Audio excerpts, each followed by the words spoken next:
யாராவது ஒருவருடைய வாழ்க்கையில் இந்த வருடம் ஒரு முதலீடு செலுத்துவதற்கு ஒரு தீர்மானத்தை எடுப்பது அவசியம். இயேசுதான் நமக்கு மிகப்பெரிய முன்மாதிரியா இருக்கின்றார்.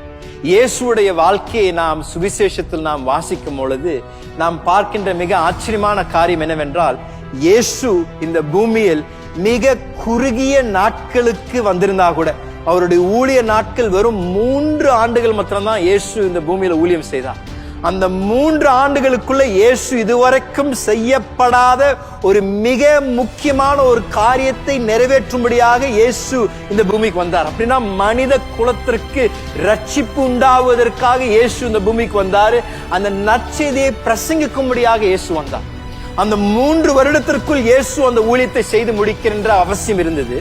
ஆனாலும் சுவிசேஷங்களில் நீங்கள் வாசிக்கும் பொழுது இயேசு எந்த விதத்திலும் அவசரப்பட்டோ, எந்த விதத்திலும் மற்றவர்கள் எல்லாத்தையும் அவர் வெறுத்து விட்டு, ஐயோ நான் பிரசங்கிக்கணும் அப்படின்னு சொல்லி ஓடாமல், இயேசு எங்கெங்கெல்லாம் ஊழியம் செய்தாரோ ஜனங்களுடைய தேவைகளை அறிந்து, யாரெல்லாம் இயேசுவிடத்தில் பக்கத்துல வந்து இயேசுவே எனக்கு இதை செய்யுங்க, இயேசுவே எனக்கு இந்த ஆசீர்வாதத்தை கொடுங்கன்னு கேட்கும் பொழுது பொறுமையோடு ஒவ்வொருவரோடையும் நேரத்தை செலவு பண்ணதை நாம் பார்க்கின்றோம்.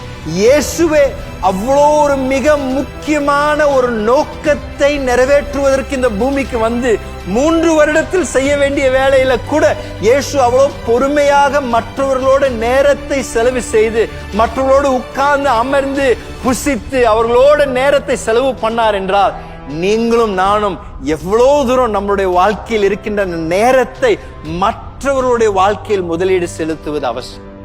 இன்றைக்கு நான் அதான் உங்களை பார்த்து சவாலாக சொல்கிறேன். இந்த வருடம் நாம் செய்ய வேண்டிய மிக முக்கியமான 2வது நடைமுறையான காரியம், உறவுகளை கட்டி எழுப்புவதற்கு அந்த ஒருவரோடு அந்த நேரத்தை செலவு பண்ணி அந்த முதலீடு செலுத்துவது அவசியம்.